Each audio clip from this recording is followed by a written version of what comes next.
Thế giới vừa chấn động khi Tổng thống Donald Trump tuyên bố Mỹ đã xóa sổ 3 cơ sở hạt nhân then chốt của Iran. Nhưng đằng sau cuộc tấn công này là gì? Là một chiến thắng quân sự hay một nước cờ chính trị táo bạo?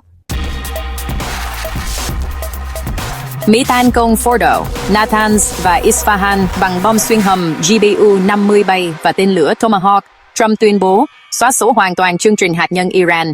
Trích phát biểu Trump sẽ có hòa bình hoặc thảm kịch lớn hơn nhiều với Iran. Tại sao Trump lại hành động lúc này? Câu hỏi này không chỉ khiến giới quan sát quốc tế tò mò, mà còn làm dấy lên nhiều tranh luận trong nội bộ nước Mỹ. Động thái của ông Trump không phải là ngẫu nhiên, mà là kết quả của nhiều yếu tố chính trị, quân sự và cá nhân đan xen. Căng thẳng Israel-Iran leo thang từ ngày 13 tháng 6, nhiều vụ chết chóc. Các cuộc biểu tình, xung đột và những hình ảnh đau thương liên tục xuất hiện trên truyền thông quốc tế, khiến dư luận thế giới không thể làm ngơ. Tình hình khu vực trở nên cực kỳ nhạy cảm, mỗi động thái đều có thể dẫn đến leo thang nguy hiểm.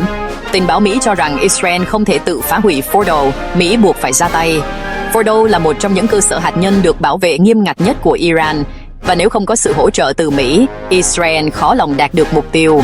Các chuyên gia quân sự Mỹ đã phải tính toán kỹ lưỡng mọi kịch bản, từ rủi ro đến hậu quả quốc tế. Trump tận dụng cơ hội để thể hiện sức mạnh lãnh đạo và quyền lực tổng thống.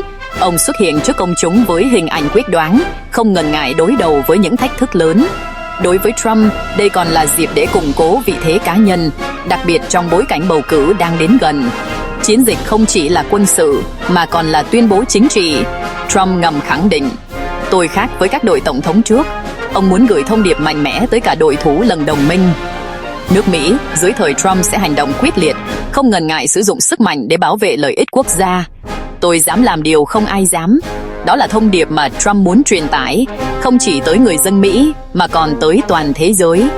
Ông sẵn sàng chấp nhận rủi ro, miễn là đạt được mục tiêu chiến lược và củng cố hình ảnh lãnh đạo mạnh mẽ. Truyền thông gọi đây là đòn đánh chính trị kiểu Mỹ, vừa đánh thật, vừa đánh vào tâm lý toàn cầu. Sự kiện này không chỉ làm thay đổi cục diện Trung Đông, mà còn tạo ra làn sóng tranh luận sôi nổi trên toàn thế giới về vai trò và tham vọng của nước Mỹ dưới thời Trump. Iran đã kêu gọi đóng eo biển Hormuz, một trong những tuyến đường vận chuyển dầu mỡ quan trọng nhất thế giới. Nếu eo biển này bị phong tỏa, không chỉ nguồn cung dầu toàn cầu bị ảnh hưởng nghiêm trọng, mà giá năng lượng cũng có thể tăng vọt, tác động mạnh đến kinh tế toàn cầu. Động thái này của Iran không chỉ là lời cảnh báo, mà còn là một đòn bẩy chiến lược nhằm gây áp lực lên các nước phương Tây. Thậm chí, Iran còn dọa tấn công tàu Mỹ nếu bị khiêu khích, khiến căng thẳng trên vùng biển này leo thang từng ngày. Nhiều chuyên gia lo ngại rằng chỉ cần một sự cố nhỏ cũng có thể châm ngòi cho một cuộc xung đột quân sự lớn, kéo theo sự tham gia của nhiều quốc gia khác trong khu vực. Trong khi đó, Israel lại coi quyết định của Tổng thống Trump là một bước ngoặt lịch sử, mở ra cơ hội củng cố vị thế của mình tại Trung Đông. Thủ tướng Netanyahu không ngần ngại ca ngợi Mỹ, cho rằng đây là minh chứng cho sự ủng hộ không điều kiện từ đồng minh lớn nhất. Israel cũng tận dụng cơ hội này để quảng bá hình ảnh liên minh Mỹ-Israel như một khối thống nhất, sẵn sàng đối phó với mọi thách thức an ninh trong khu vực. Điều này càng làm gia tăng lo ngại về nguy cơ xung đột lan rộng. Ở nội bộ nước Mỹ, phản ứng lại hoàn toàn trái chiều. Quốc hội Mỹ trở nên chia rẽ sâu sắc khi nhiều nghị sĩ cho rằng hành động của Tổng thống Trump là quá vội vàng và thiếu sự thẩm vấn với các cơ quan lập pháp. Một số nghị sĩ Dân Chủ và Cộng Hòa đã lên tiếng chỉ trích mạnh mẽ, cho rằng Trump đã vi phạm hiến pháp khi không thông qua Quốc hội trước khi ra quyết định quan trọng như vậy. Họ lo ngại rằng điều này sẽ tạo tiền lệ nguy hiểm cho các tổng thống sau này. Tuy nhiên, những người ủng hộ tổng thống lại cho rằng đây là minh chứng cho chính sách hòa bình bằng sức mạnh, thể hiện quyết tâm bảo vệ lợi ích quốc gia và giữ vững vị thế lãnh đạo của Mỹ trên trường quốc tế. Họ tin rằng động thái này sẽ giúp củng cố hình ảnh của Tổng thống Trump, đặc biệt là trước thềm cuộc bầu cử quốc hội sắp tới, khi vấn đề an ninh quốc gia luôn là chủ đề nóng bỏng thu hút cử tri. Trên trường quốc tế, Liên Hợp Quốc cùng nhiều quốc gia lớn nhỏ đều bày tỏ sự lo ngại sâu sắc. Các nhà lãnh đạo thế giới liên tục kêu gọi kiềm chế, tránh để tình hình vượt ngoài tầm kiểm soát. Bởi lẽ, đây là một bước leo thang chưa từng có tiền lệ, có thể kéo theo hàng loạt hệ lụy khó lường, từ khủng hoảng kinh tế đến bất ổn an ninh toàn cầu. Nếu căng thẳng tiếp tục leo thang, nguy cơ bùng nổ một cuộc chiến tranh mới tại vùng vịnh là hoàn toàn có thể xảy ra, đe dọa hòa bình và ổn định của cả khu vực lẫn thế giới. Theo CNN, Trump thực sự không muốn một cuộc chiến kéo dài đâu. Ông ấy muốn ép Iran trở lại bàn đàm phán.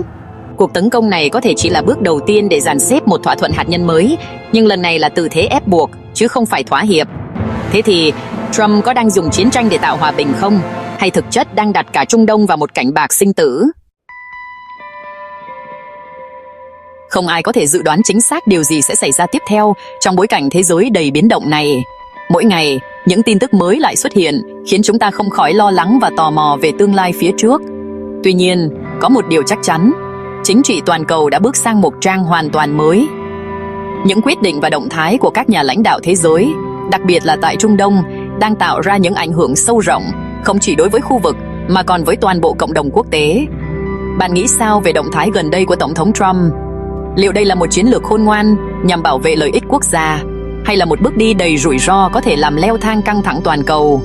Theo bạn, đây có phải là một hành động anh hùng, thể hiện sức mạnh và quyết đoán, hay lại là mầm móng của một cuộc chiến tranh toàn diện có thể gây ra hậu quả khôn lường cho nhân loại? Hãy chia sẻ ý kiến của bạn ở phần bình luận phía dưới. Mỗi quan điểm đều rất đáng trân trọng và sẽ góp phần làm nên một cuộc thảo luận sôi nổi, đa chiều về vấn đề này. Và đừng quên nhận theo dõi cũng như đăng ký kênh Việt Nam ơi để không bỏ lỡ những phân tích chuyên sâu, cập nhật mới nhất về các sự kiện quốc tế nóng hổi. Cảm ơn bạn đã đồng hành cùng chúng tôi.